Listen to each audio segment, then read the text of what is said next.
individual la tomaremos la próxima semana. Saben de que el examen parcial es el 28 de diciembre, es decir, el Día de los Inocentes, ¿no? Que cae el lunes, me parece. Bueno, ese día, el Día de los Inocentes, es que les voy a tomar el examen parcial. Por otro lado, también deben estar ustedes revisando todo el material bibliográfico, porque tanto la práctica calificada como el examen parcial viene de las clases que dicto y también viene de todo el material bibliográfico que vienen revisando. No van a revisar ese material, como se dice, por las puras. Todo eso tiene que ser examinado porque el examen viene de todos los temas que ustedes están llevando. Bien, dicho eso, entonces vamos a empezar la clase de hoy día. Y lo que vamos a hacer es empezar a revisar la Soft System Methodology desde su primera etapa.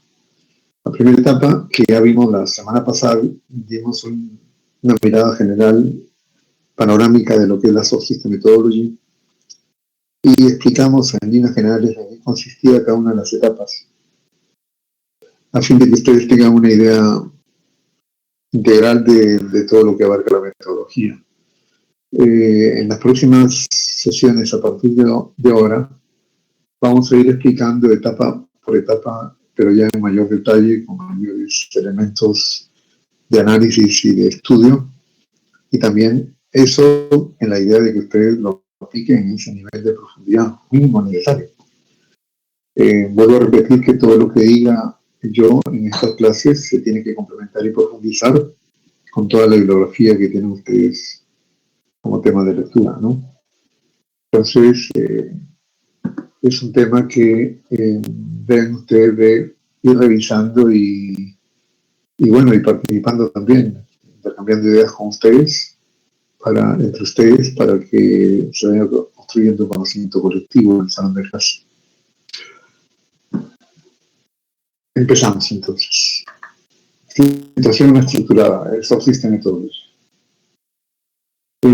¿Qué estamos trabajando en este nivel de temas?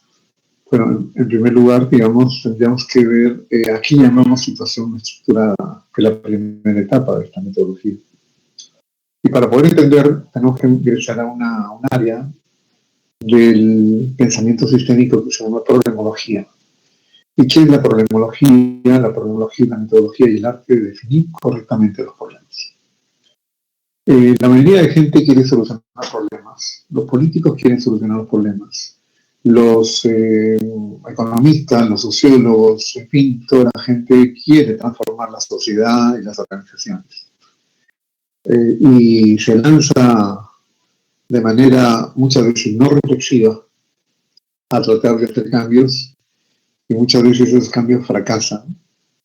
Fracasan porque su intervención fue muy apresurada, faltó una mayor reflexión y una mayor comprensión de la situación para buscar una solución adecuada. Bueno, la idea de la problemología es justamente un área del pensamiento sistémico, está orientada no a solucionar problemas, sino en primer lugar a entender los problemas.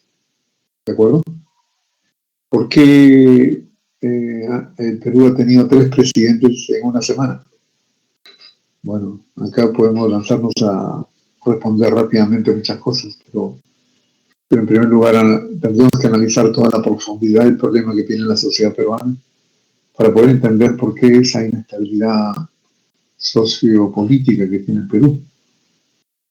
Sin ese análisis, sin esa reflexión profunda, podemos decir cualquier cosa y podemos opinar de manera muy alegre acerca de lo que acontece en la sociedad. Y a eso se dedica justamente la problemología.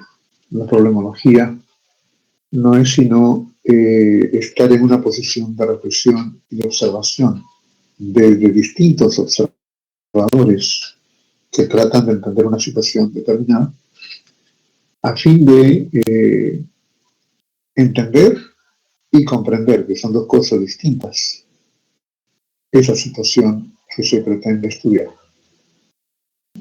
Digo todo eso en posibilidad porque no podemos hablar en términos absolutistas, porque hemos dicho de que como observadores del mundo real no podemos ver objetivamente lo que ocurre, porque todo lo que observamos son interpretaciones que hacemos desde distintas perspectivas.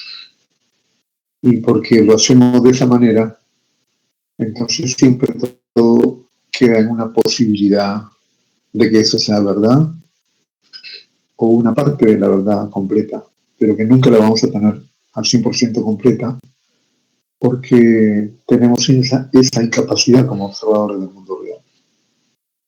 Y que precisamente requerimos de que existan otros observadores que capaz vean otras cosas que nosotros no vemos y que conjuntamente con ellos aprendamos a entender y a comprender qué pasa en el mundo real, ¿no?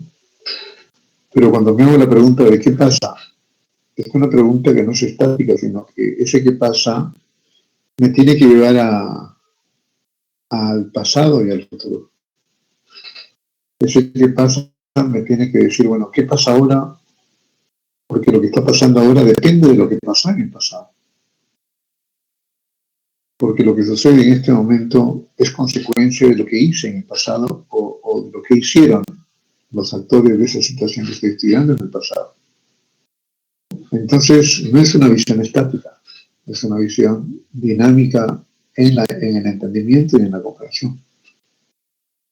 Pero tampoco me quedo en el presente, sino que si yo quiero entender qué está pasando, por decir, en el Perú, yo tengo que entenderlo desde una perspectiva dinámica de lo que está pasando ahora y de lo que pasará en el futuro.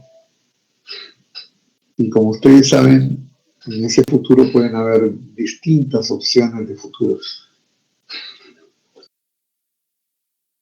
¿De acuerdo? Ustedes están revisando el libro de perspectiva del profesor Godet, Caja de Herramientas.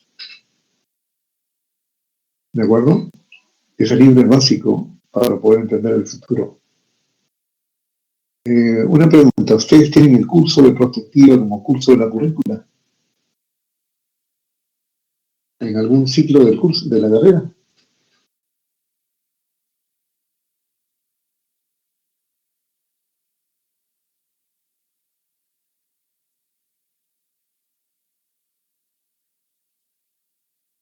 Como curso, no como parte de un curso. A ver, no veo respuestas. Prospectiva, dije. Sí tienen el curso de prospectiva.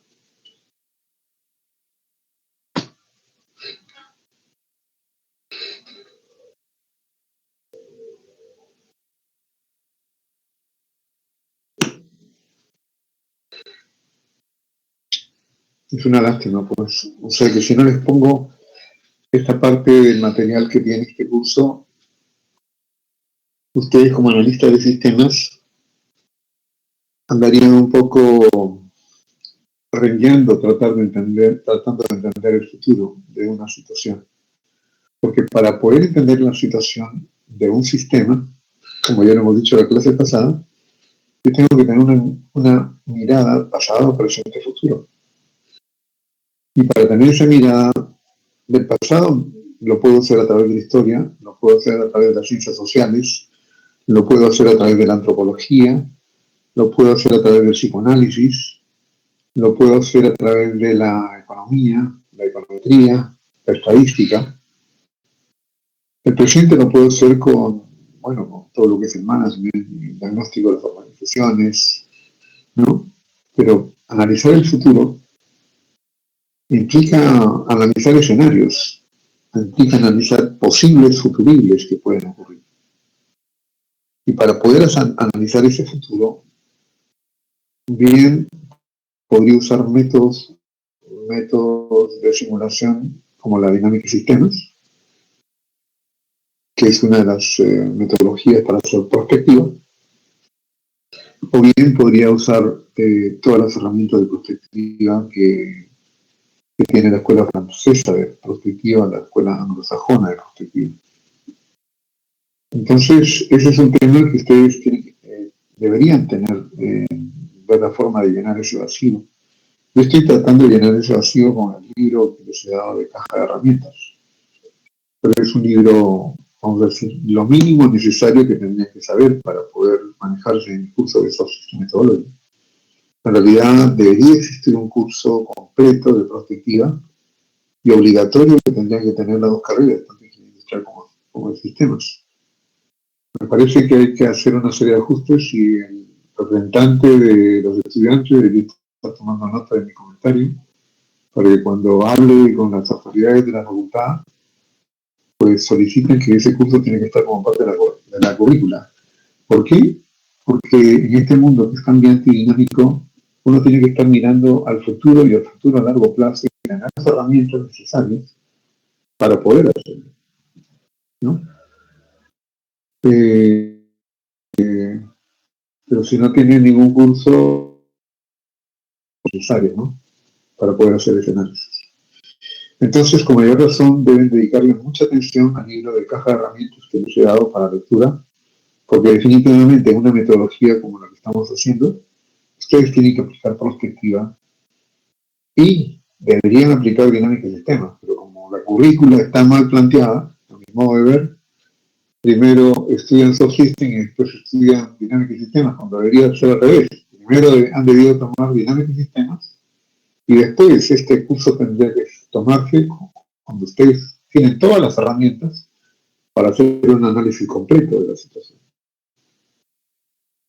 ¿De acuerdo? En fin, no soy autoridad en la facultad para tomar decisiones, pero por lo menos puedo poner mi punto de vista en cómo estoy viendo la situación. Entonces, a eso iba con la problemología. La problemología trata de entender un sistema, entender y comprender, que también quería incidir ahí que son dos temas diferentes. Yo puedo entender, pero no comprender. Y de lo que se trata es cuando hago una intervención sistémica es de que tengo que entender y tengo que comprender. A ver, ¿alguien me puede decir qué implicaría entender y qué implicaría comprender? ¿Alguien tiene una respuesta? A ver, espero sus opiniones en el chat.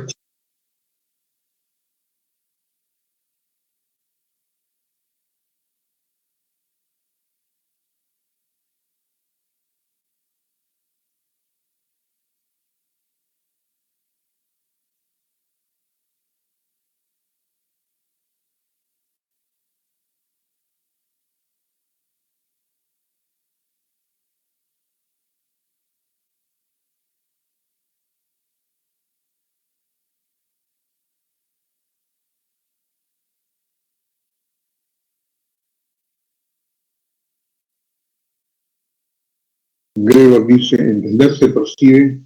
A ver, Cristian primero dice, entender es tener el conocimiento y comprender sería ser parte de uno el conocimiento, poder aplicarlo conscientemente. Tienes te pongo un 40% de aproximación, Cristian. A ver, Gregor, ¿qué dice? Entender es percibir el significado de algo, aunque no se comprenda. Pero ¿cómo percibo el significado si no lo comprendo, Gregor? Comprender es hacer propio lo que se entiende y actuar en consecuencia. Me parece que hay un poco de contradicción en tu afirmación. Porque ¿cómo puedo hacer propio algo que no lo comprenda? A ver, vamos a revisar lo que dice Ralph. Entender, dice Ralph, es usar el mismo medio de lenguaje y comprender que pueda abstraer la información. Tampoco. Un 30%, Ralph. Y Gregor, un 40%. Vamos a ver qué dice Jan. Jan dice, entender nos permite conocer la realidad y comprender nos permite aplicar ese conocimiento para generar cambios en ello. Tampoco, bien, 40%. Por ejemplo, entender cómo resolver un ejercicio matemático. Comprender es utilizar ese conocimiento para resolverlo. Tampoco, Gregor. No. Ray, entender es comprender desde la perspectiva de uno mismo, en base a los conocimientos obtenidos. Todo lo contrario, Ray. Bueno, entonces no me tiene clara la idea. A ver, espero las últimas opiniones. Esto es básico para entender, por ejemplo, qué busca la Soft System Methodology, ¿no? Entender es interiorizar el concepto. Comprender implica aplicar. Aplicar racionalmente lo aprendido. Tampoco, Álvaro. No. Bueno, suspendemos las opiniones. Ya escuché, parece que no tienen claro todavía y es justificable que no lo tengan. Lo malo sería que me respondan así en la práctica verificada. Ustedes deben saber quién fue Daniel Alcides Carrión. A ver, ¿quién me responde? ¿En qué equipo de fútbol jugó? El de la vacuna. ¿Cuál vacuna? ¿Vacuna?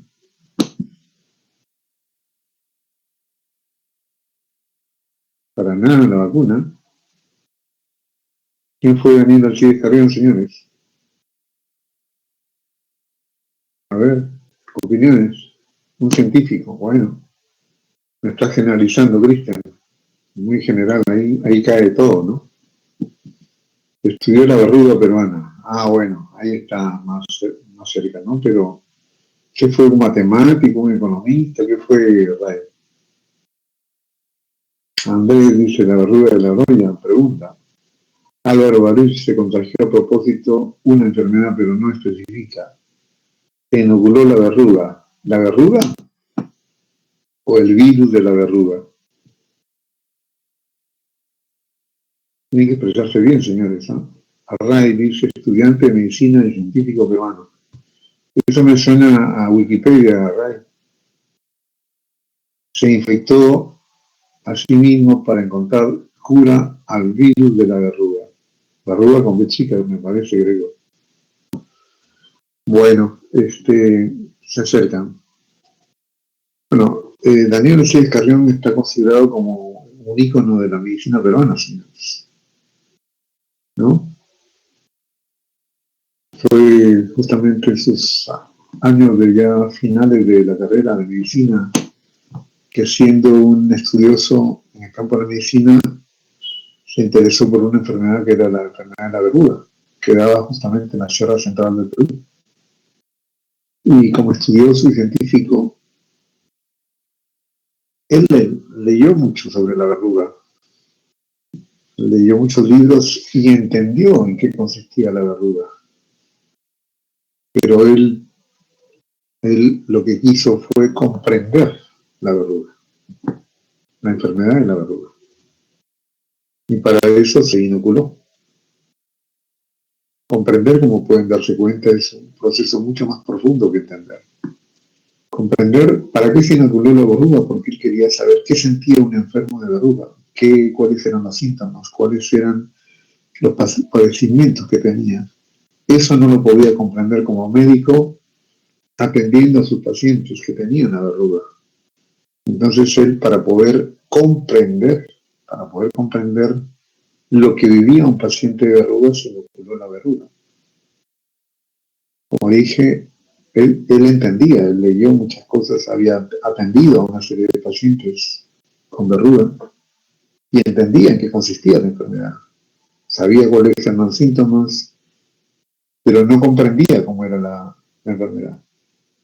Para comprenderla se inoculó la verruga, la enfermedad, el virus de la verruga. Y Cuando adquirió la enfermedad, él se puso a escribir todo lo que sentía y quedó todo un testimonio de qué consistía esa enfermedad, que sirvió de mucho luego para justamente plantear un esquema de cómo curar la verruga. Lo que hizo él, ahí se distingue claramente la diferencia entre entender y comprender, ¿no? Yo puedo leerme 10 libros de economía y puedo entender economía. Y puedo entender, por decir un tema de la economía, como es la pobreza. Pero no comprendo la pobreza leyéndome 10 libros sobre la pobreza. ¿De acuerdo? Entonces, el tema de entendimiento va más allá del entendimiento racional. El tema de entender es algo racional, básicamente. Tú entiendes una suma, cómo haces una ecuación. Pero otra cosa es comprender una situación determinada. Comprender una situación determinada es ponerte en los zapatos de esa persona que vive la situación. Por ejemplo, ustedes han escuchado todo lo que pasó en estas semanas de movimientos y temas, ¿no? Y todos se entendieron, bueno, ha habido fallecidos y muertos, y todos, cuando se habla de los fallecidos, todos lo lamentan y entienden todas las cosas que pasaron, pero no comprenden las tribulaciones que viven los padres que perdieron a esos muchachos. Porque para comprender, ustedes se tienen que poner en los zapatos de ellos. Y eso implica entrar en la comprensión de la situación.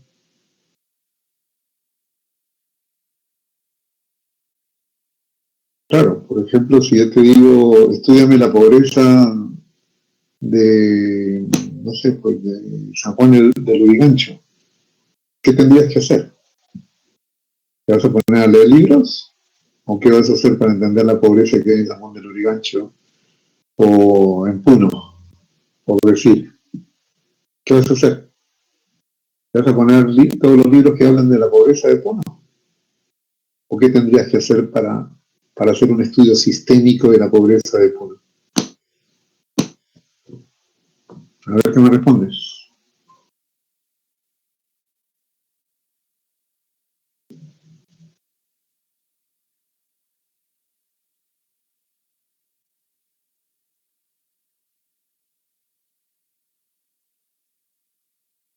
Claro, como dice Cristian y como dice Renzo, sería, pues, es un tema que tiene que ver con la propia vivencia. O sea, tú no vas a comprender nada a menos que pases por la experiencia. Y ese pasar por la experiencia implica que no solamente es una percepción racional, sino que es básicamente una experiencia emocional que tú tienes que vivir para saber de qué se trata, ¿no? Es como, igual, una cosa es de que te cuente cómo es el curso de Soft System Methodology y otra cosa es de que estés aquí tomando el curso y pasando por todas las etapas que vamos a pasar hasta la semana 17. Son dos cosas diferentes. Bueno, te pueden comprender que tienes que estudiar, que tienes que hacer, pero otra cosa es saber hasta la primera, segunda y tercera práctica con todo lo que tiene que ver. Vivir esa situación. Bueno, eso es comprender. Comprender implica meterse en el asunto, ¿no? Y cuando tú haces una intervención sistémica, tienes que entender y tienes que comprender. Si tú no comprendes, tu análisis sistémico va a estar incompleto, porque no tienes la capacidad de ponerte en la situación de los stakeholders para entender por qué reaccionan así, por qué tienen esa conducta, por qué no reaccionan, por qué son diferentes, etcétera. ¿De acuerdo? La única manera de poder encontrar algo de conocimiento sobre esa situación es entendiendo y comprendiendo. Pero si solamente te quedas en la etapa de entendimiento, es un estudio parcial del tema. Y es eso lo que hizo Alcides Carrión. Él entendía, pero no comprendía. Y lo que quiso hacer es entender y comprender el tema concerniente a la verdura. Y eso es lo que hizo y le costó la vida, ¿no? Bueno, eso es lo que se tiene que hacer en una intervención sistémica usando Soft System Methodology. Si tú intervienes con Soft System Methodology, tienes que intervenir en una situación, en un nivel en donde tú entiendas y comprendas qué está pasando en esa situación. Y todo eso tiene que ver con el tema que estamos tocando inicialmente, que se llama problemología. Para entrar a la problemología, la primera pregunta que tendríamos que hacer es ¿qué es un problema? ¿A qué llamamos problema, no? Por ejemplo, una persona que es analfabeta, que no ha estudiado, ha llegado hasta el primero de primaria, está metida en un problema, ¿qué piensan ustedes? Pero esa persona está en el campo, está feliz, todos los días sale a pasear a sus ovejas, en la tarde viene, descansa, duerme, y punto, así se la pasa todo el día. ¿Esa persona tiene un problema o no? Tiene el primero de primaria nada más. Bueno, una persona que tiene primaria, ¿qué objetivos podría tener en la vida? No, ni siquiera se va a imaginar que existe la carrera de ingeniería nuclear o astronomía, ¿no? No tendrá esas ideas en su mente. De manera que las aspiraciones de las personas están en función de su nivel de educativo también, ¿no? Para él una aspiración será que sus ovejas tenga muchas ovejas en los próximos años y que pueda vivir así.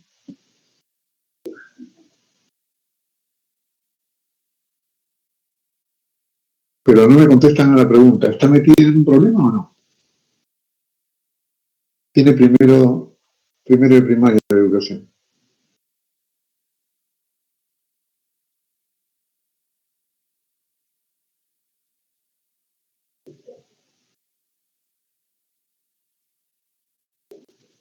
A ver, ¿qué dice? Dice, yo pienso que si esta persona tiene los servicios básicos y es feliz en su vida, no tiene un problema. Ojo que es padre de familia, tiene 3 hijos, ¿no?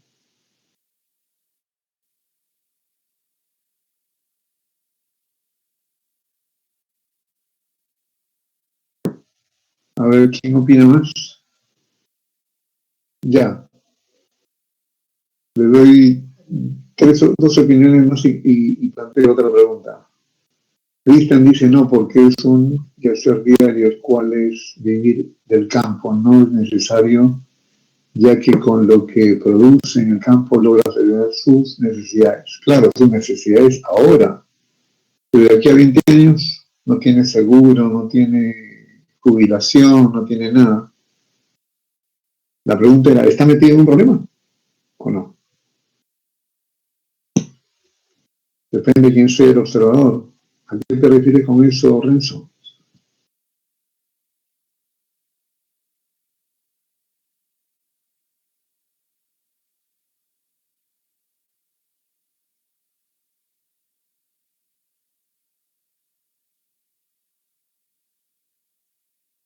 No es necesaria la educación para ser un emprendedor exitoso. ¿Estás tan seguro de eso, ya? Ahora, por ejemplo, si no sabes Internet, jamás vas a llegar a mercados internacionales.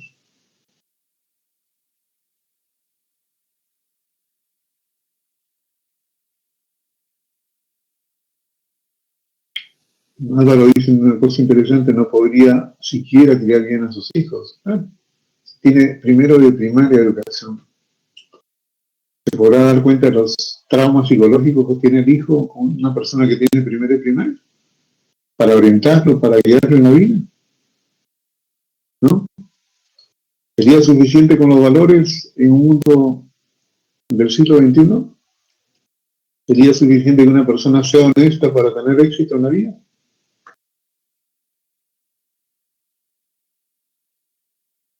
¿Basta con la honestidad para que uno tenga éxito? ¿O uno tiene que tener otras características adicionales? Sigue mi pregunta, ¿está metido en un problema o no?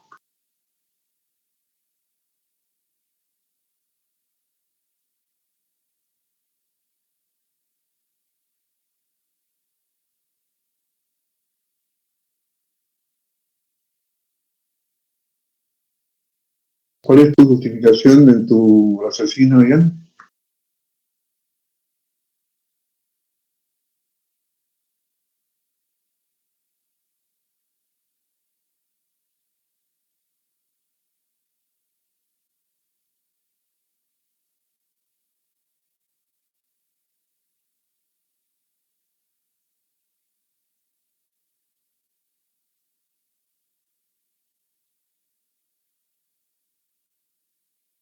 ¿Alguien que opine más?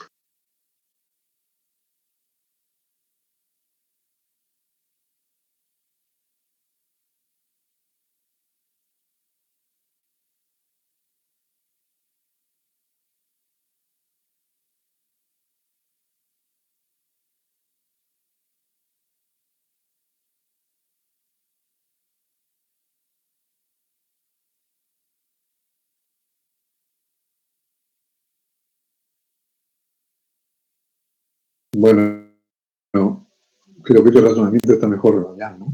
Porque claro, una persona con primera y primaria en un mundo globalizado, ¿qué posibilidades de acción tiene?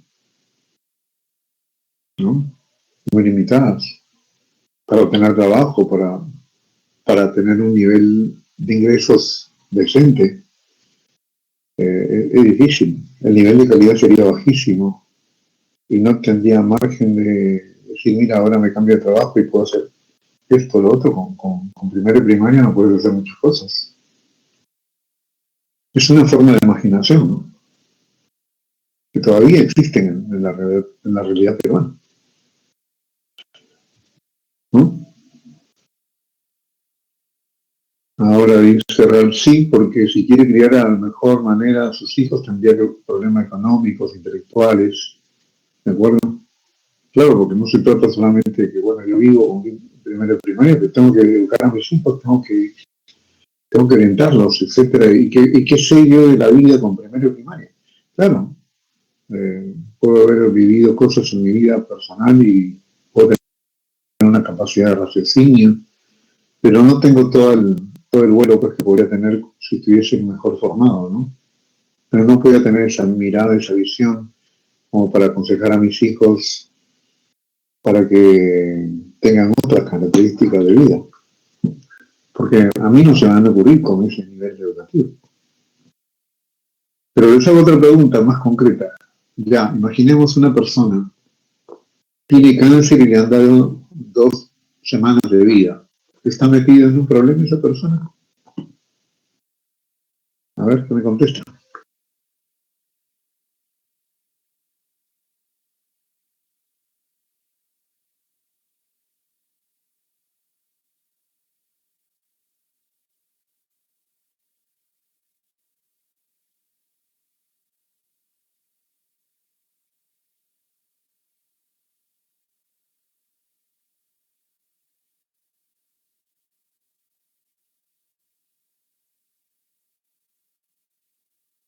Les dije lo siguiente, una persona va al médico y el médico lo examina y le dice, usted tiene cáncer y le quedan 2 semanas de vida.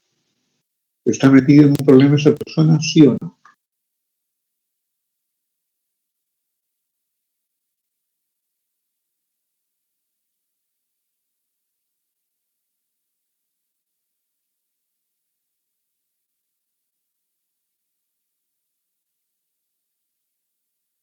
Le he dicho que quedan 2 semanas de vida. O sea, debe estar muy avanzado el asunto.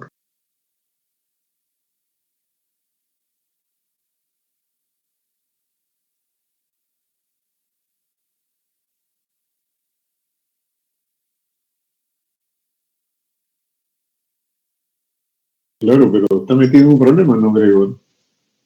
Claro que a esas alturas tiene que arreglar las cosas, pero ¿está metido en un problema, sí o no?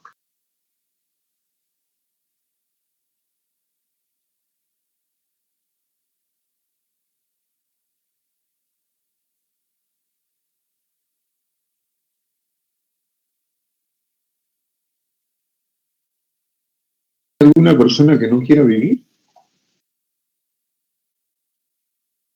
Las únicas personas que no quieren vivir son aquellas que están con una depresión muy profunda. Pero todos quieren vivir un minuto más, una hora más, 2 horas más. Es algo que está en el gen de la humanidad.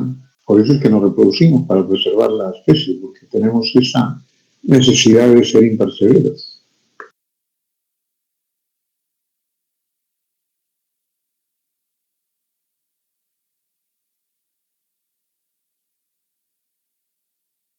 Dice que no está en un problema. Que Renzo dice sí, porque tal vez tiene metas que todavía quisiera cumplir y no podrá cumplirlas. Ok, y luego, ¿qué más? Rafael dice que tiene problemas porque lo afectaría emocionalmente en el tiempo que le queda y también afecta a sus familiares. José Luis dice, entonces, considerando que todas las personas queremos vivir más tiempo, sí estaría en un problema. A ver, ¿quién en este salón de clase no quiere vivir? Levante la mano.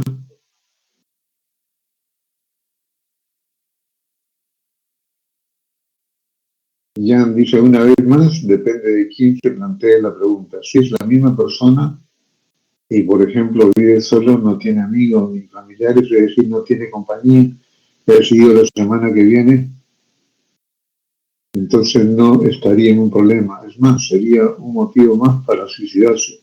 Claro, pero estás hablando de una persona que tiene una patología ya, porque si quiere suicidarse es porque tiene un problema mental. Una persona normal no tiene ese tipo de sentimientos.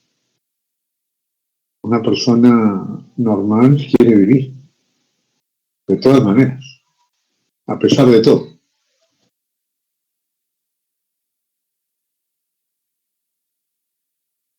Sí, hay casos como el que te dice Julián, pero son casos patológicos, son casos que hay gente que quiere morir, hay gente que no quiere vivir esta vida, que prefiere morir a vivir, pero es porque tienen patologías mentales, ¿no? Yo estoy hablando de una persona normal que va al médico y el médico le dice, lo lamento señor, pero a usted le quedan 2 semanas de vida. Pero que como, que no he sentido nada. Sí, pues, pero esto está a ese nivel, ¿no? Y puede suceder eso en cualquier momento.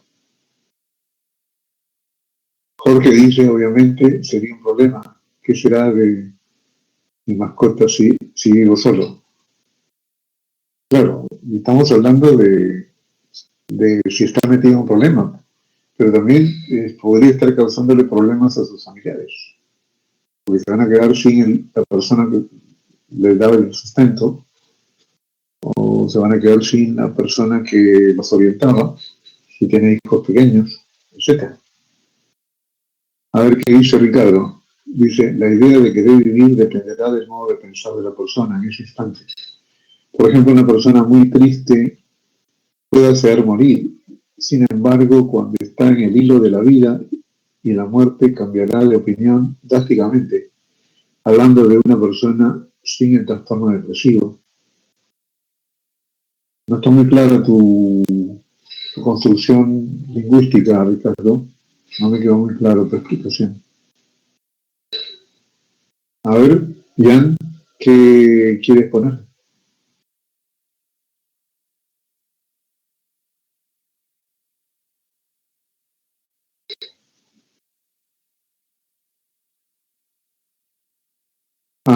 Ahora, yo tengo un cuestionamiento en lo que afirma Ricardo, cuando dice la idea de querer vivir dependerá del modo de pensar de la persona en ese instante.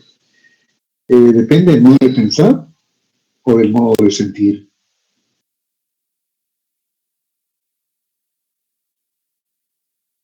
Seguimos con Jan. Si aquella persona fuese un asesino en serie, mató a 50 personas Y una de ellas es un familiar de las personas que se plantea la pregunta. ¿Es un problema?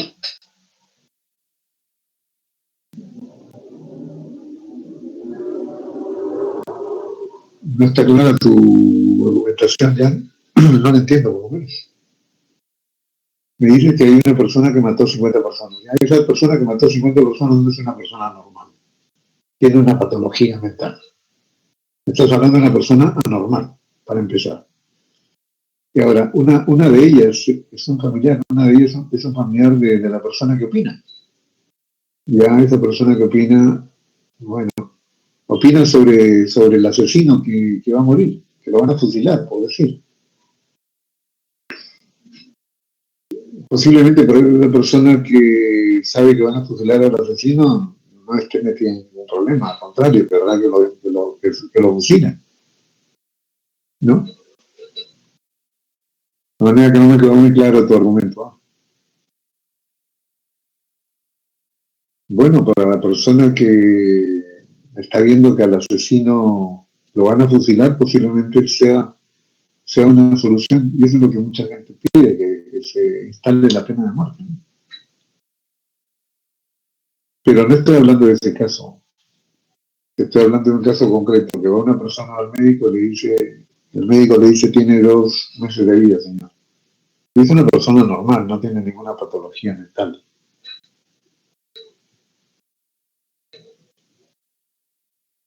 Eso que está hablando Jan es otro tema y es otro problema que no lo he planteado.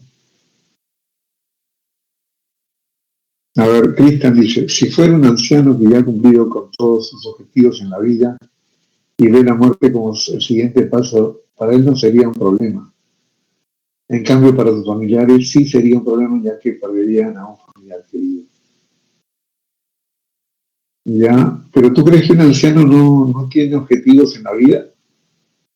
Cuando tú tengas 80 años, acuérdate de lo que estamos hablando ahora y pregúntate si a los 80 o 70 o no tienes todavía muchas cosas por hacer en la vida, ¿no? El ser humano siempre tiene objetivos por hacer. Eh, es raro que una persona diga ya cumplí con todos mis objetivos en la vida. Siempre tienes algo que hacer. Ricardo dice, sería en el modo de sentir, pero sabemos que los sentimientos afectan el modo de pensar, logrando acciones que uno no cree llegar. Ya, pero no entendí esto con colación de qué viene, Ricardo. Ian Ruiz dice, lo que quiero decir es que no podemos hablar de un problema sin antes saber establecer claramente quién es el observador del problema. Bueno, la persona que va al médico, es esa persona que le dice, señor, usted tiene 2 semanas de vida. Ponte en el rol de esa persona. Y esa es la que contesta. Y la pregunta que te digo a ti es, ¿esa persona está metida en un problema? El observador eres tú, que te enteras de que esa persona le han dado 2 semanas de vida. ¿Tú qué opinas? ¿Está metida en un problema o no?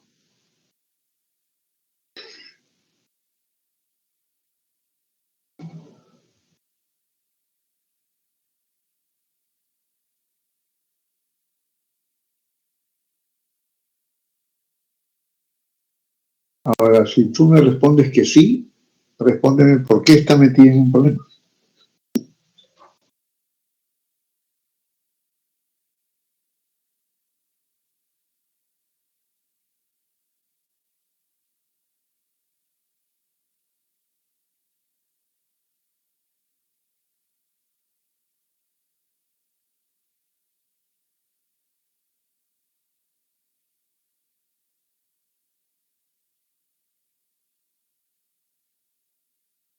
Ya, claro, sí,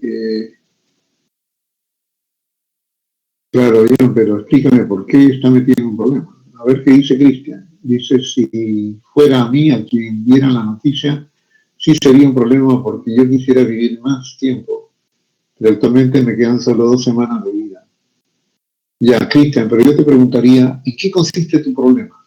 ¿Por qué ese es un problema? A ver si me puedes responder. tomando el rol de que tú eres la persona que te han dado esa noticia.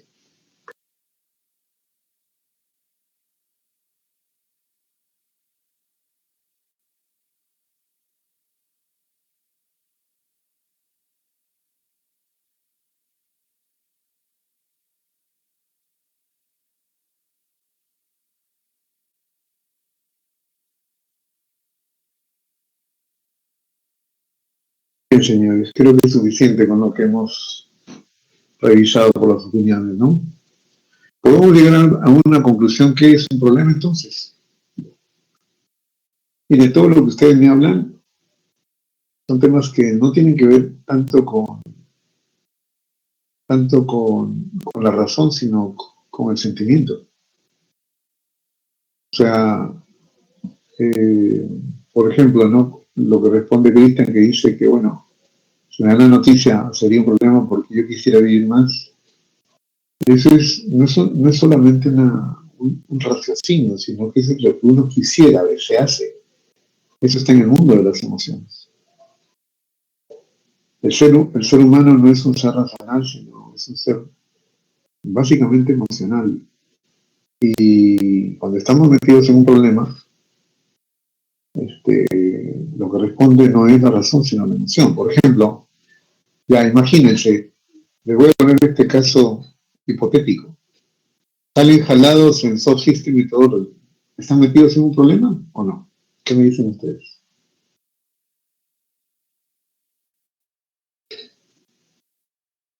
Cristian dice que sí. Sí, dice Ian. Entonces, ¿qué? ¿Por qué llegas a esa conclusión? ¿Por qué te has metido en un problema? ¿Porque te atrasas? ¿Por qué? Porque ya no vas a ser el ingeniero que querías ser de aquí a 3, 4 años. ¿Qué? ¿Cuál es el problema?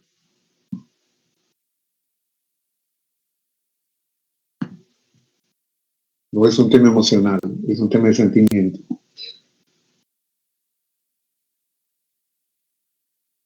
Porque se arruina el plazo y metas que tengo planteado. O sea, estaría metido en un problema. Ya, pero tienes 70 años de vida todavía para hacer muchas cosas, ¿no? ¿Por qué crees que eso es un problema si tienes muchas oportunidades en el futuro? Todavía. Decepcionaría a mis familiares que me apoyaron. O sea que te preocupa, Renzo, los sentimientos de tus familiares y eso constituye un problema. Steven dice porque mi plan fue construido para ese tiempo. Nuevamente es un tema de percepción de la vida que tiene Steven. Christian dice porque quisiera acabar mi carrera en un tiempo, pero ojalá no implica cambiar ese tiempo.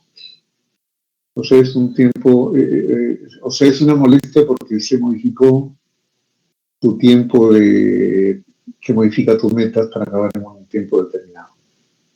Pero tienes 70 años de vida mínimo para arreglar lo que no se pudo arreglar en este momento. O sea, nuevamente lo que les quiero decir acá, con esta pregunta, es que todo depende de cómo perciben el tema. ¿De acuerdo?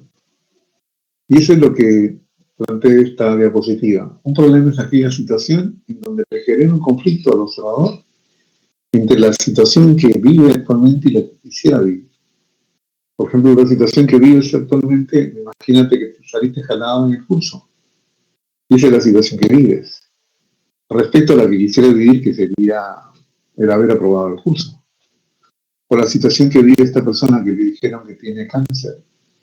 Y esa es la situación que vive. Y la situación que quisiera vivir es una situación de salud plena, en donde todo funciona bien y todo está bien. Y tengo una vida larga todavía por vivir. Entonces, ese gap, esa brecha entre lo que uno vive y lo que quisiera vivir, es lo que genera el problema, ¿no? Y eso es usualmente lo que sucede, ¿no? La pregunta que les hago, ¿salen jalados en el curso? Y bueno, me dicen que no, que modificó mi tiempo, etcétera. Bueno, eso es lo que podrías vivir si te sales jalado de lo que quisieras vivir, o sea, del ideal que quisieras.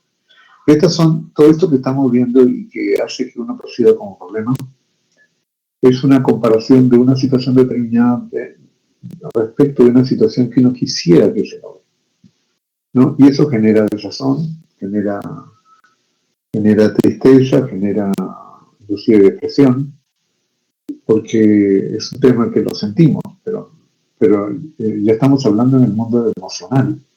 En otras palabras, cuando hablamos de problemas, un problema no es un problema que se ve con la razón. Un problema básicamente es un tema que se ve con emoción. Y si se ve con emoción, entonces es posible ser cambiado. En otras palabras, eh, tú, tú ves ese problema como ese tema, el hecho de que te hayan dado un diagnóstico de una enfermedad, porque, porque quisieras vivir más, porque piensas en tus familiares, porque piensas en tus hijos, o piensas en todas las cosas que quisiste hacer y ya no vas a poder hacer.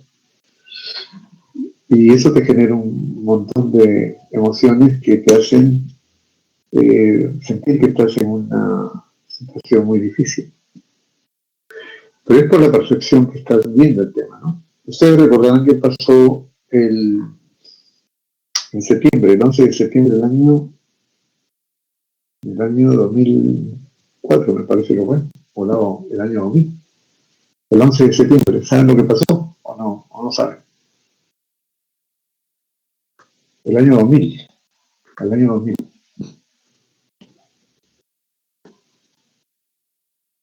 El del año 2001, perdón. El año 2001. ¿Saben lo que pasó?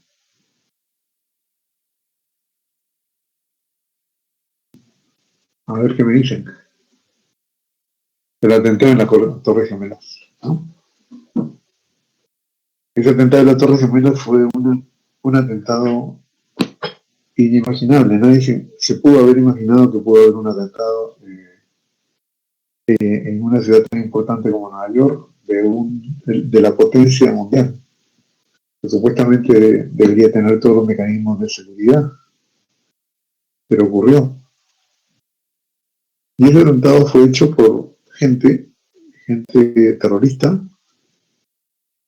que para poder hacer ese atentado tuvieron que dar sus vidas, porque se secuestraron esos aviones y se pusieron de pilotos después de entrenarse en escuelas de aprendizaje y manejo de aviones, porque todo eso fue informado por la prensa, y eso fue construido y planeado con por lo menos 2 años de anticipación, según recuerdo de aquellos artículos periodísticos. Y esas personas sabían y eran muy conscientes de lo que iban a hacer. Y ofrendaron su vida y no tuvieron problemas de ofrendar sus vidas o de suicidarse, como se dice. Pregunta, ¿ellos estaban en un problema?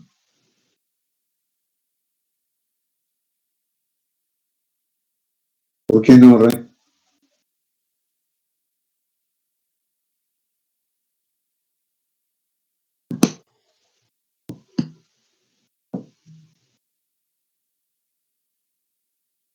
¿Y por qué era su finalidad esa? ¿Cuál era la finalidad? La finalidad de suicidarse. Ojo, que no eran enfermos mentales, ¿eh? Lo tenían bien claro, que eso era lo que iban a hacer. Lo planificaron con años de anticipación. Se prepararon.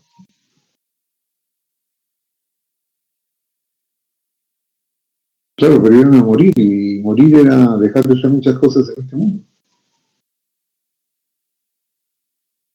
Claro, pero entonces, ¿por qué no estaban metidos en un problema? ¿O por qué lo hicieron digamos, nadie les puso una pistola para que lo hagan, nadie los obligó, lo hicieron porque lo quisieron hacer.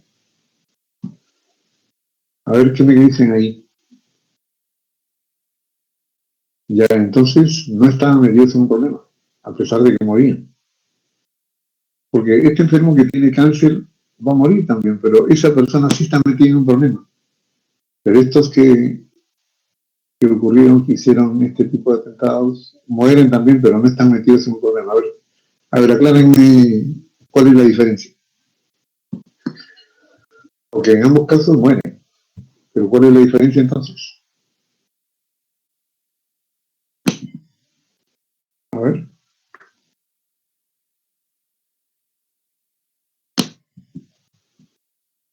ya, bueno, eso se sabe que no tendrán problemas, pero ¿qué dice Ray? Dice parte de su creencia, porque eran lo que querían. Y Ray dice parte de su creencia. ¿Cuál es la creencia, Ray?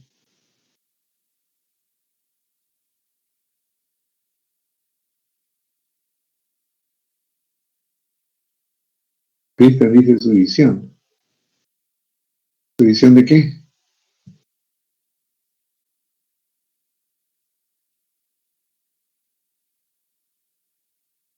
Cristian dice no, porque aceptaban que debían morir para cumplir su objetivo de derribar las torres. Ya. Ray dice en ese momento supongo que era en contra de su enemigo.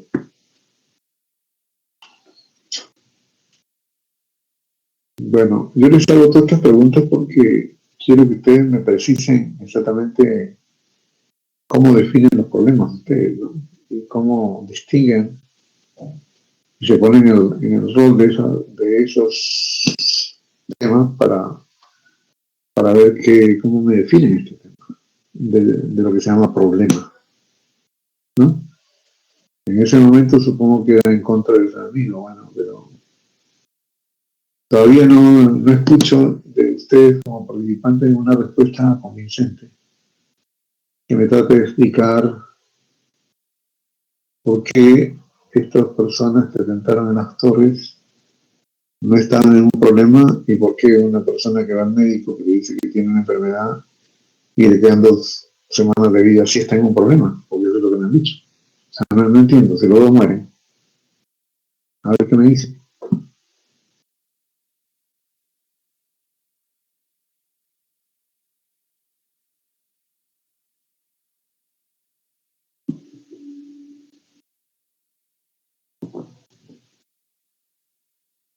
En el caso de la persona que terminaron con cáncer, reciben entonces dice en una semana fallecerá. Eso le genera un conflicto.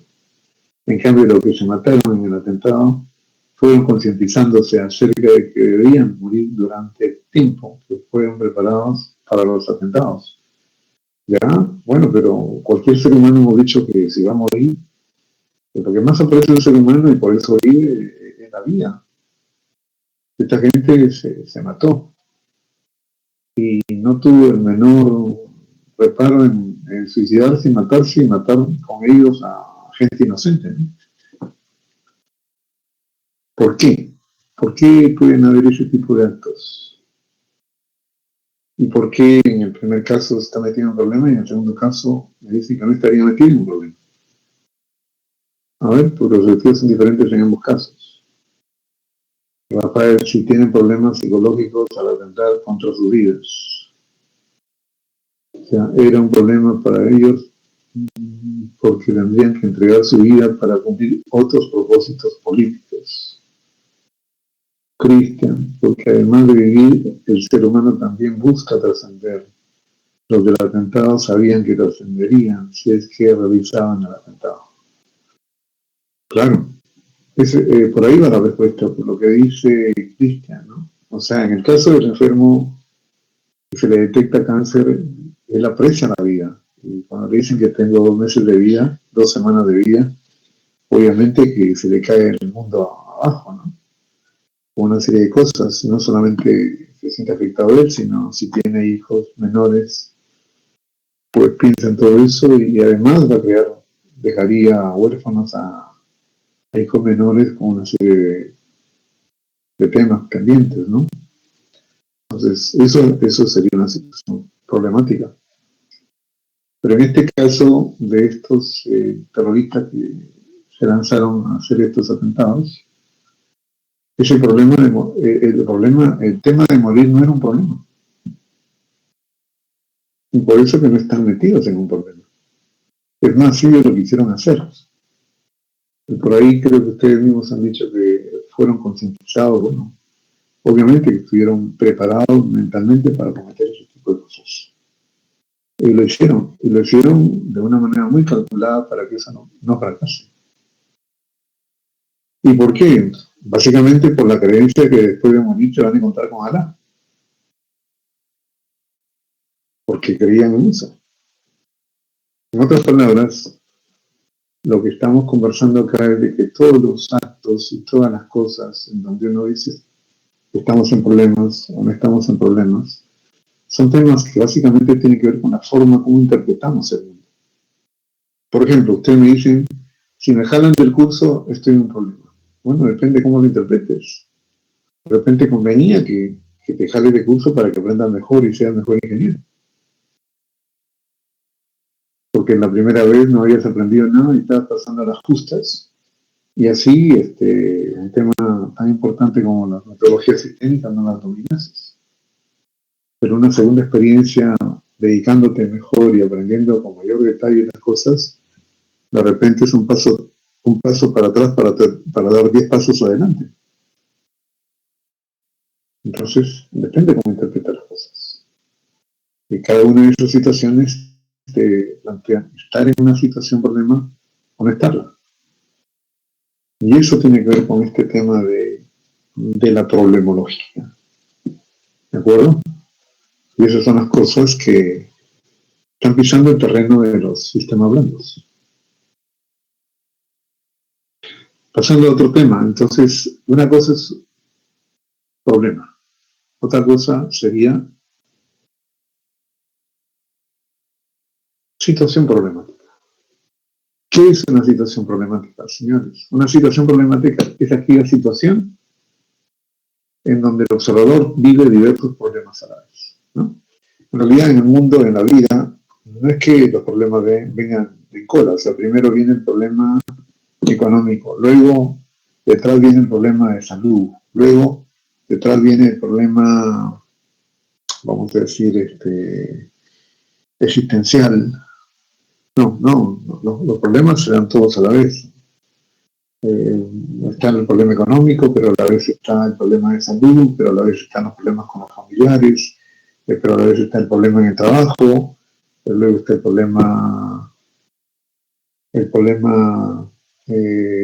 no sé, con la señora, con los hijos o con los familiares. Y entonces todos esos problemas están a la vez. A esa situación en donde tienes problemas que se vienen por todos lados, a eso se le llama situación problemática. Y en realidad, nosotros como seres humanos no vivimos problemas, sino vivimos situaciones problemáticas. Permanentemente estamos enfrentando situaciones problemáticas. Por ejemplo, ustedes tienen un problema con todas las tareas que les mando a hacer cada semana. Pero esas tareitas son unas tareas de las 8 tareas que tienen que hacer cada semana, supongo, ¿no? Porque cada profesor le mandará tareas. Ya pues, y ese es en el ámbito intelectual que tienen ustedes. Luego llegan a casa, o luego pues también tienen problemas de salud de repente, o problemas económicos, o problemas emocionales de repente también, internos. Todo eso está configurando una situación problemática que uno lo vive permanentemente. Y esas son las cosas con las que tenemos que lidiar todos los días. Y la idea es cómo logro gestionar y administrar esa problemática para ser viable, para vivir un día más y hacer que, vamos a decir, la vida continúe, ¿no? Sin llegar a extremos de llegar a estados depresivos, vamos a decir, en donde uno desea más morir que vivir, ¿no? Entonces, todo eso implica saber enfrentar y saber manejar estas situaciones problemáticas, pero ya estamos viendo que los problemas y las situaciones problemáticas dependen de la forma como interpreta las cosas, ¿no? Como en el caso extremo que tenemos metiéndonos en lo que hicieron estos terroristas, un poco para exagerar las cosas, y esa gente morir no era un problema. Morir no, al contrario, voy a morir porque después de morir voy a encontrarme con Alá. Y al contrario, o sea, perfecto está lo que vamos a hacer. Va a ser la oportunidad de pasar a la siguiente vida donde nos vamos a encontrar con Alá. Bueno, eso te está indicando que el ser humano se maneja por creencias. Y esas creencias justifican las acciones. De manera que son muy importantes examinar cuáles son las creencias. ¿Por qué en el Perú existe corrupción? Porque existe la creencia de que hay impunidad. Y de hecho que la hay. Porque si no funcionase la impunidad, la corrupción sería muy baja en el Perú, como ocurre en otros países. Pero como todo el mundo cree, porque tiene fundamento para creer así, que la justicia en el Perú no funciona, que además hay alta corrupción en el sistema judicial, pues todo la corrupción está ha invadido todos los sectores del país. Y bueno, cuando uno trata de hacer algo en el ámbito legal, ya sabe que es un sistema que tiene la creencia de que es un sistema donde hay temas de corrupción, ¿no? ¿Por qué? Porque hay antecedentes de eso. Y entonces se tiene que manejar de una manera determinada, pero esa forma de manejarse es porque se tiene esa creencia. ¿De acuerdo? En sí, lo que les quiero decir es de que como seres humanos siempre nos manejamos por creencias, ¿no? Somos producto nuestros actos son producto de las creencias que tenemos para hacer las cosas, ¿no? Ahí había una afirmación, dice Cristian, entonces aprobar también podría ser un problema a largo plazo, porque en el caso de aprobar a las justas, habrían conocimientos que no tendrían bien comprendidos, los cuales me podrían hacer falta en el futuro, por supuesto. Y en ese sentido, en vez de lamentarte que te jalen, pues tendrías que ver eso como simplemente como una acción que sucedió por unas circunstancias. Fíjense, una de las cosas que yo estudio se llama programación neurolingüística. En programación neurolingüística se dice que en la vida no hay fracasos, solamente resultados. O sea, el concepto de fracaso no existe. Solamente son resultados. Si te jalaron este año, ese es el resultado de lo que hiciste. Si quieres cambiar ese resultado, tienes que cambiar la forma de cómo hacer las cosas, nada más. Porque si vas a hacer lo mismo esta segunda vez, te va a ocurrir el mismo resultado. Si tú quieres cambiar el resultado, tienes que cambiar las acciones. Pero si las acciones son producto de cómo piensas, entonces lo que tienes que cambiar para cambiar las acciones es tu forma de pensar. Pero la forma de pensar depende de la forma como interpretas el mundo. Entonces, lo que tienes que cambiar es tu forma de pensar, pero para cambiar tu forma de pensar, tienes que cambiar tu forma de interpretar el mundo. Entonces, si quieres cambiar los resultados, en el fondo lo que tienes que hacer es cambiar tu forma de interpretar el mundo. Pero la forma de interpretar el mundo tiene que ver con los valores que tienes, con los principios que tienes, con tus emociones, cómo las manejas. ¿De acuerdo? Entonces, si tú quieres cambiar tu forma de pensar, tienes que cambiar tus emociones. Si quieres cambiar tus emociones, tienes que cambiar tus principios, tus valores y tu forma de ver la vida. Y si tú cambias eso, al final de cuentas vas a cambiar los resultados. Entonces, si te preocupa que no repitas el tema de que te jalaron de curso, que es un resultado, lo que tendrías que cambiar es tu forma de actuar. Pero para cambiar tu forma de actuar, tienes que cambiar tu forma de pensar. Y para cambiar tu forma de pensar, tienes que cambiar tu forma de interpretar el mundo. Y para cambiar tu forma de interpretar el mundo, tienes que cambiar de paradigma. Y para cambiar de paradigma, tienes que cambiar tus valores, tus costumbres, tus hábitos, tus creencias, tus emociones. ¿De acuerdo? Pero el hecho que te jalen o que pruebes, ambos son resultados. No es fracaso, es resultado. No existe el concepto de fracaso. Simplemente son resultados. Te jalaron de curso, ese es un resultado. Lo que tienes que preguntarte es qué hiciste para obtener ese resultado. ¿Y qué no hiciste para que tengas ese resultado? Nada más, eso es lo que tienes que observar. Y bueno, y tienes que reflexionar y aprender para que eso ya no vuelva a ocurrir. Pero todo lo que me han mencionado ustedes, de que estoy metido en problemas, etcétera, es simplemente un resultado. ¿Tú quieres cambiar ese resultado? Pues tienes que cambiar tu forma de interpretar el mundo. Y de ahí la importancia de saber interpretar el mundo correctamente. Y de ahí la importancia de entender y comprender desde qué observador entiende y comprende las cosas. ¿Sí? Bueno, y todo eso tiene que ver con este tema de problema, problemología, situación problemática. Cuando hablo de una situación problemática, efectivamente, podemos estar en una situación difícil, pero depende, porque ahí en esa situación difícil puedo obtener ciertos resultados, ¿no? Puedo tener una situación económica estrecha, puedo tener enfermedades, puedo tener, pero ya, ok, estoy metido con todo eso. ¿Qué resultado puedo tener en esas circunstancias? ¿Y qué debo hacer? Bueno, eso es lo que tengo que pensar. Y para eso existen enfoques y marcos metodológicos, ¿no? Y un marco muy potente es la South System Methodology, que te permite ubicarte y poder entender para ver cómo es que podrías operar. No solamente en un caso personal, sino en un caso de una organización, o un caso de una ciudad, de un país, de una región, donde el tema es complejo y se requiere hacer algo. ¿De acuerdo? Bueno, pasando a un tema adicional que tiene que ver con la problemología, tendríamos que meternos a entender la tipología de problemas que existen en el mundo real. ¿De acuerdo? Los problemas se dividen desde dos extremos. Desde los extremos de lo que llamamos problemas duros hasta el otro extremo que son los llamados problemas blandos o soft. Los problemas duros en inglés se les conoce como problemas hard problems, problemas duros. Los problemas blandos se les conoce como soft problems, ¿no?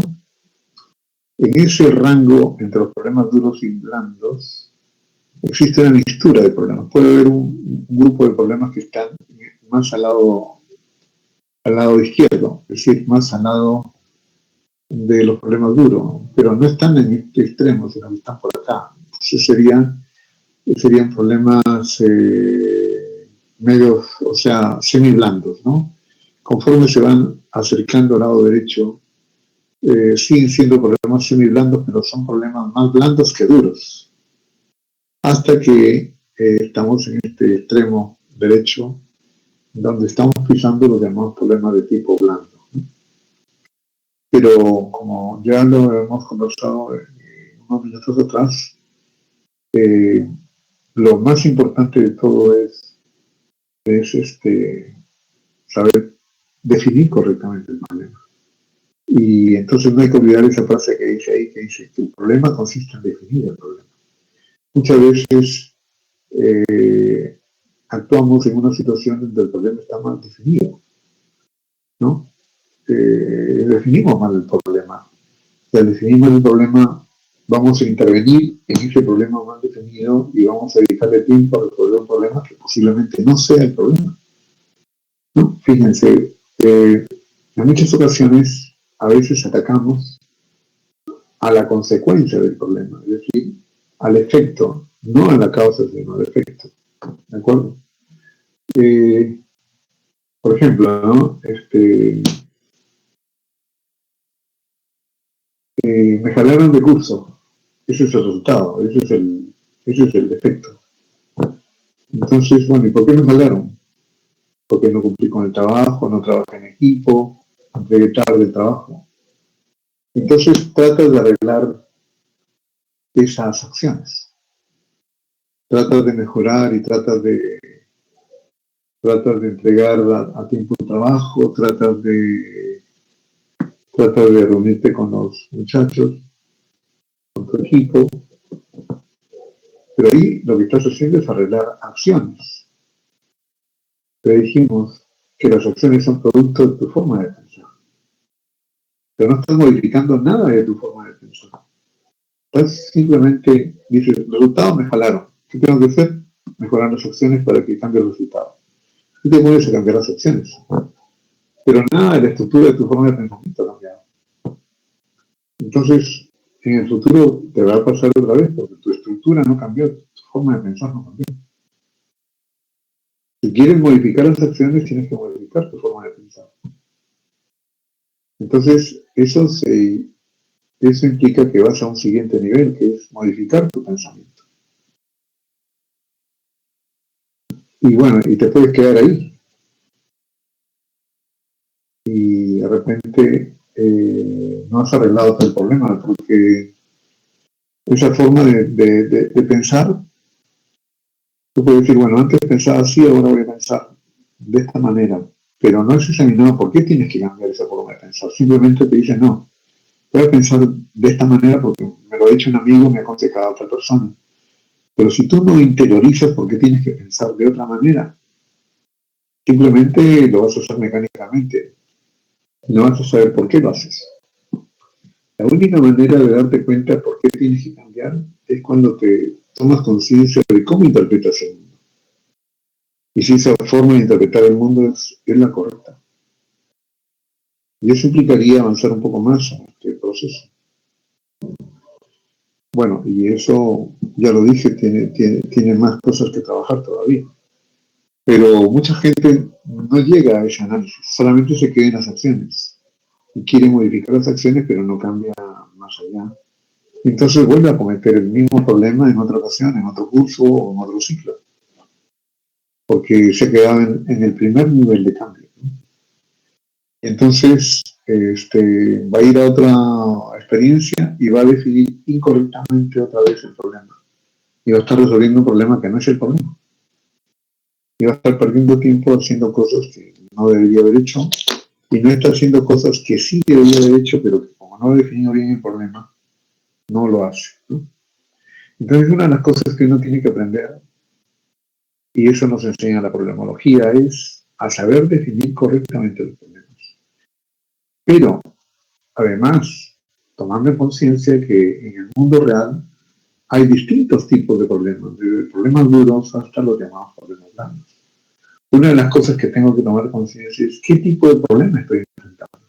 No es lo mismo enfrentar un problema de resolver una ecuación diferencial o una ecuación matemática, que básicamente sería un problema de tipo duro. O no es lo mismo hacer un sistema, por decir, contable, en informática, en un software determinado, que resolver el tema del COVID en la Victoria, ¿no? Un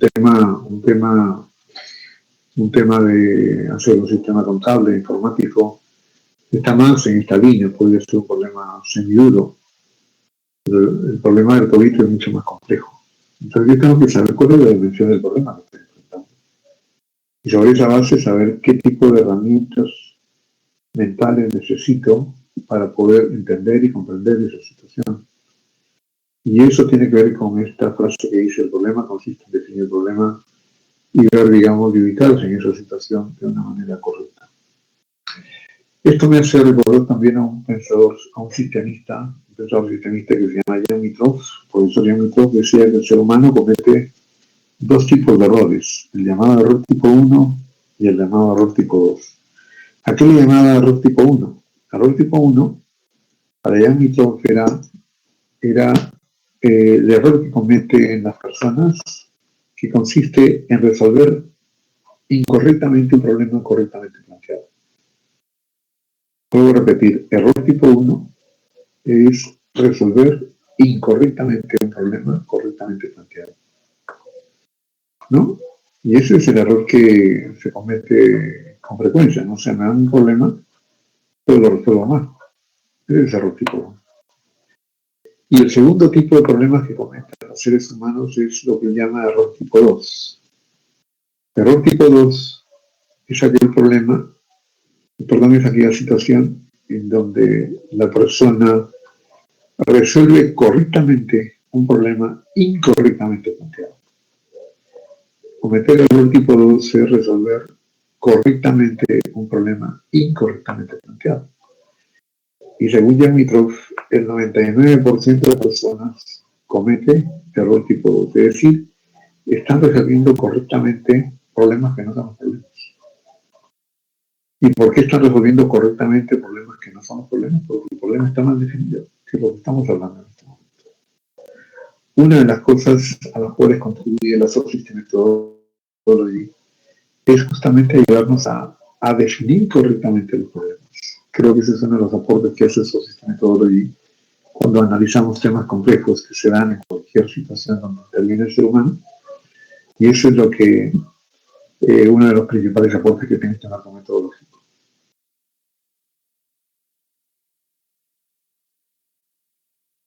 Ajá. Entonces, aquí tenemos algunas explicaciones de lo que es un problema duro, o también le llaman hard problem en inglés. ¿Cuándo un problema es un problema duro? Un problema duro o hard, cuando el qué, o sea, en qué consiste el problema, es fácil de definir, está claro para todos, y el cómo lo resuelvo es relativamente fácil de llevarlo a cabo, ¿no? Por ejemplo, una cosa trivial como hacer una torta de chocolate. Vamos a decir que se quiere hacer una torta de chocolate, ese es el problema. El problema está muy claro. Quiero hacer una torta de chocolate, ese es el problema, clarísimo, ¿no? Entonces el problema está claro. ¿Y cómo lo hago? También está claro. Me busco una receta de cómo se hace una torta de chocolate y sigo las instrucciones. Voy a YouTube y ahí veo cómo se hace. Y puedo hacer tranquilamente la torta de chocolate. Ahora, con ocasión del COVID, todo el mundo se ha vuelto cocinero. Cuidado. Todos saben cocinar ahora. Y lo que hace es irte a YouTube y ver recetas y al momento te salen las recetas y te salen más o menos. ¿Por qué? Porque estamos hablando de problemas duros, donde el qué está claro y el cómo también está claro. Paso 1, paso 2, paso 3, paso 4, y después de cierto tiempo obtienes el resultado. Ese es un problema duro, ¿no? Otro ejemplo sería construir un programa de computadora, ya, un programa para resolver una ecuación, por decirlo, para hacer un sistema contable o para seleccionar un personal. Tiene una rutina, si tiene todas las cosas y toda la lógica, el problema está claro y la forma como lo voy a programar, si es Python o C++ o Java, pues el qué y el cómo está claro. ¿En qué consiste el problema? El problema consiste en hacer un programa para evaluar el personal, el desempeño personal. No, está claro. ¿Cómo lo hago? Tomo la lógica y tomo la teoría de tal o cual persona y lo convierto en un programa, en un algoritmo, o en varios algoritmos. Nuevamente, si soy un experto en programación, el qué y el cómo está claro. Es un problema duro, ¿no? Otro problema, construir un puente. Claro, estoy hablando de construir un puente sin todas las sofisticaciones que puede tener ese puente en cuanto a diseño artístico, etcétera, que también se le puede poner. Claro, si ya le voy poniendo todas esas cosas, ya no es un problema netamente duro, ya le agregué cosas que tienen que ver con los gustos y la arquitectura del entorno. Ya lo estoy ablandando, vamos a decir, pero si se trata de hacer un puente como aquellos que existen en el Perú, por todos los caminos que tenemos en la sierra, es un puente para pasar del río y punto. No tiene estética, no tiene nada, simplemente es un puente. Ya. Si se trata de construir un puente, lo único que tengo que hacer es ser un ingeniero de puentes y caminos, que tiene sus rutinas en la computadora de cómo hago cálculo de resistencia y de equilibrio para poder lanzar, digamos, el puente y que no se caiga, y que responda a tantos kilos de peso, etcétera, para que el puente sea confiable y funcione sin problemas. Bueno, para un ingeniero de puentes y caminos, de construir un puente está claro, se requiere un puente, se requiere construir un puente. Y ese es el problema. El cómo no existe. ¿Y por qué es un problema? Porque en este momento no existe y se requiere. Entonces, el problema es de que no tenemos puentes y se requiere el puente. Entonces, el problema está claro. ¿Y cómo lo hacemos? Pues tenemos el ingeniero de puentes y caminos y él sabe qué pasos hay que hacer para hacer el puente. Entonces, tiene su rutina, tiene todas las cosas y está muy claro el cómo se hace el puente. ¿De acuerdo? Entonces seguimos hablando de problemas duros. O un tema trivial como cambiar la llanta de un auto. Y quiero cambiar la llanta de un auto por alguna razón, porque está bajo, porque está vieja, porque la otra es más resistente o más bonita. Por alguna razón quiero cambiar la llanta. El problema es de que quiero cambiar la llanta. Ojo, el problema no es que se me bajó la llanta, el problema es de que quiero cambiar. Por alguna razón. Puede ser que la llanta está vieja, la llanta está bajo riesgo de que reviente, la llanta está, bueno, tengo una nueva que quiero ponerla porque es más estética y hace juego con la, con la arquitectura del auto. En fin, pueden haber diferentes razones por las cuales quiero cambiar la llanta, pero el tema es de que quiero cambiarla. Ahora está la llanta ahí, quiero ponerle esta que quiero ponerle. Ese es el problema. Entonces, el problema está claro y cómo cambia la llanta también hay una serie de pasos, ¿no? Primero, por ejemplo, le tienes que poner freno de mano al automóvil para que no se mueva. Y si no le pones freno de mano, en el momento que están cambiando, el auto se puede mover y puede haber un accidente. Entonces, y después de poner el freno de mano para que el auto no se mueva, ¿qué otra cosa tendría que hacer? Pues tendría que ya empezar a sacar la llanta o qué tengo que hacer.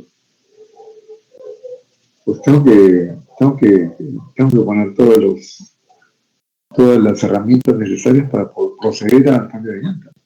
Y eso es que implica que todos esos instrumentos están en la maletera del auto. Es decir, el segundo paso sería, bueno, abrir el maletero o la maletera, extraer las herramientas necesarias. O sea, si quiero describir cómo lo hago, tengo que describir todos esos pasos necesarios y con esa secuencia para decir, bueno, si el problema consiste en cambiar de llanta, tengo que hacer el paso 1, el paso 2, el paso 3, el paso 4, el paso 5, hasta que la llanta esté completamente cambiada, ¿no? Entonces, nuevamente, el hecho de cambiar esa llanta es un problema claro, es un problema duro, es un problema en donde el qué y el cómo está muy claro.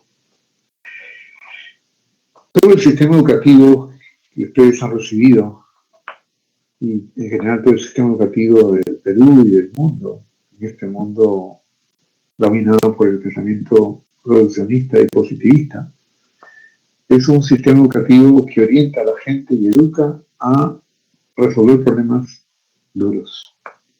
Un problema en donde alguien me tiene que decir cuál es el problema y también me tiene que enseñar cómo se resuelve el problema.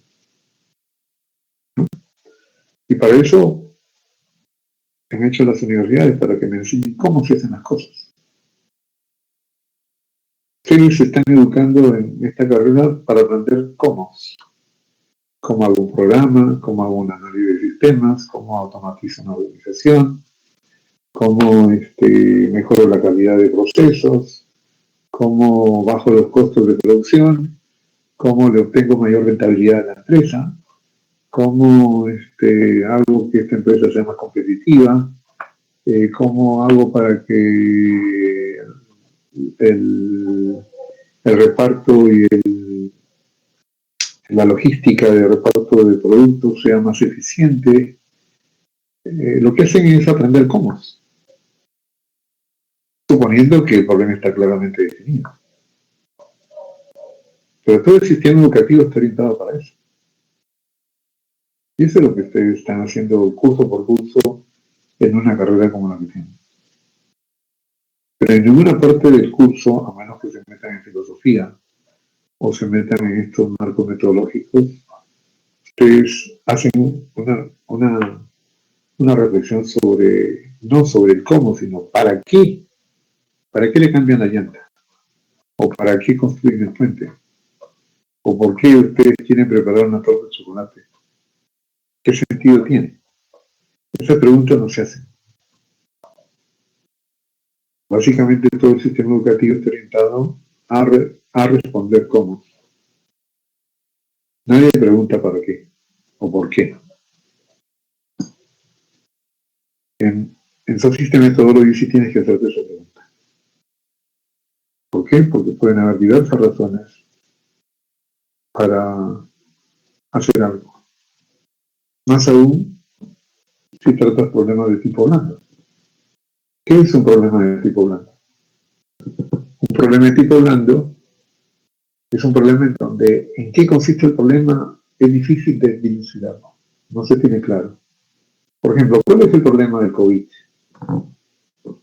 ¿En qué consiste el problema del COVID? ¿Cuál es el problema?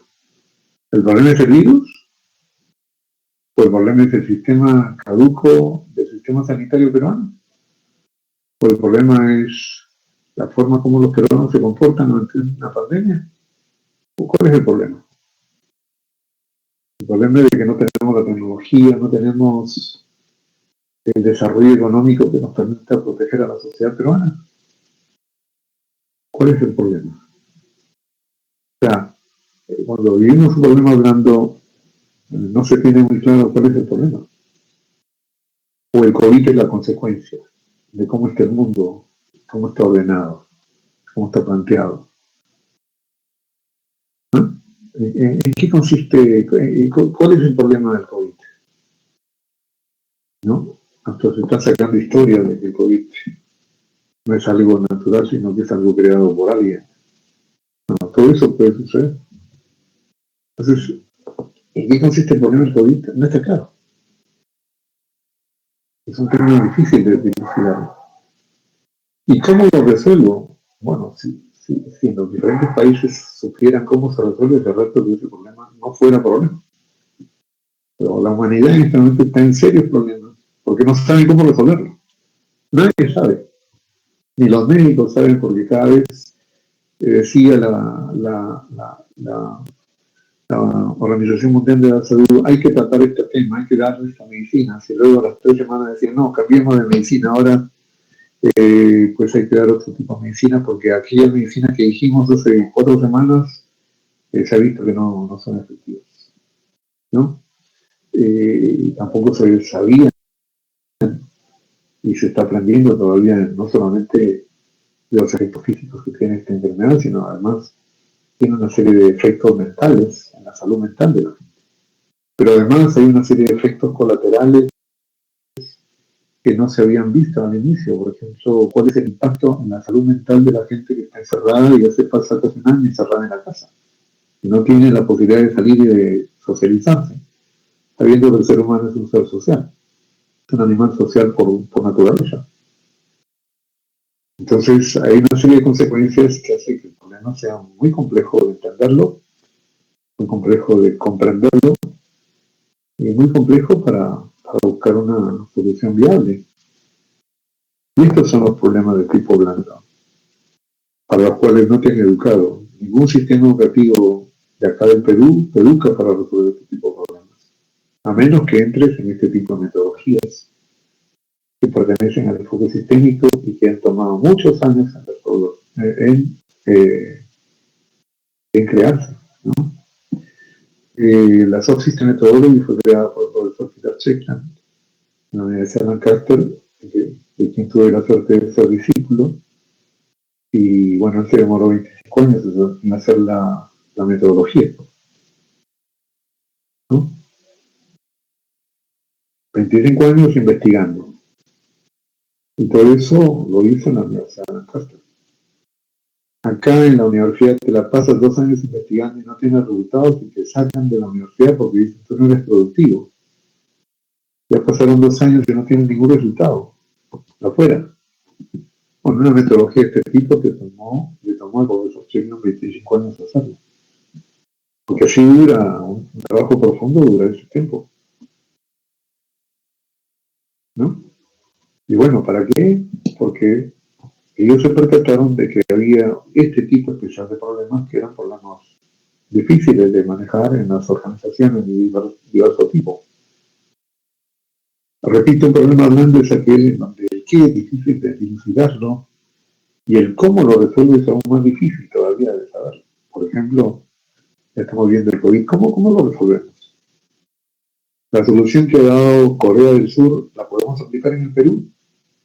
La solución que ha dado China en la China la podemos aplicar en el Perú.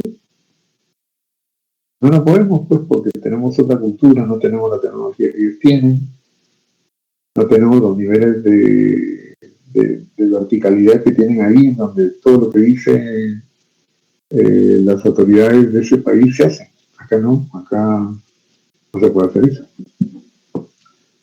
¿No? Tampoco no te pueden controlar a la gente como lo hacen en China, donde todos ya se manejan con chips. Entonces esa solución no funcionaría acá, no se puede. Bueno, estos son los problemas blandos en donde tienes que buscar soluciones particulares para situaciones particulares. Es un tema en donde tampoco lo entiendes en su profundidad, en qué consiste y cómo lo solucionas, ¿no? Preguntas de tipo de problemas blandos es ¿qué hacer para implantar la calidad total en la FISUNI, por ejemplo? ¿No? Es muy distinto implantar la calidad total en la FISUNI que en el Banco de Crédito del Perú. Son dos organizaciones muy distintas, con culturas diferentes. ¿Sí? ¿Cuál es la misión de la empresa? La misión de la empresa no es la misión del que tiene el capital. La misión de la empresa tiene que estar en función de que quieren los clientes internos y externos. Porque la organización tiene que satisfacer las expectativas de todos los clientes. Si tienes clientes internos, tienes clientes externos. Dentro de los clientes internos tienes desde el portafolio's hasta el presidente de la empresa. Todos ellos son clientes internos. Y afuera tienes clientes que pertenecen al gobierno o al Estado y clientes del sector privado. Y clientes que pertenecen a la sociedad en general. ¿Cómo satisfaces a todos ellos? Pero además tienes como cliente al medio ambiente, a la naturaleza, que también tiene que ser una misión de la empresa que no destruya el medio ambiente, sino más bien que tenga una responsabilidad social y ecológica. Pero ¿cómo haces esa misión que cumple todo eso? Que cumpla todo eso. Un tema complejo, porque tiene múltiples objetivos que cumplir. No es solamente una empresa, no es para dar plata y punto, como muchos negociantes ven, ¿no? Una cosa es negocio y otra cosa es empresa, ¿no? La universidad es una empresa, porque empresa implica, el descubrimiento de América fue una empresa de descubrir algo nuevo, no fue un negocio. Claro que después hubo mucha explotación y mucha como efecto de la conquista, ¿no? Pero Colón no se planteó eso, ¿no? Colón, para él, eso fue una empresa. Algo que le nace, que lo plantea hacer, porque él quería demostrar que la Tierra era redonda. Bueno, una pregunta como quién soy yo. A ver, les dejo la tarea para la próxima semana. Me traen en media página. ¿Quiénes son ustedes? Una definición, no van a responder que soy estudiante de ingeniería de sistemas, ¿no? Esa pregunta es, ¿quién eres tú, pero como ser humano? Les dejo esa tarea y tienen una semana para reflexionar y ponérmela en media página. ¿Ok? Y esa sería la primera tarea que me ponen en la práctica calificada que van a entregarme. Grupal.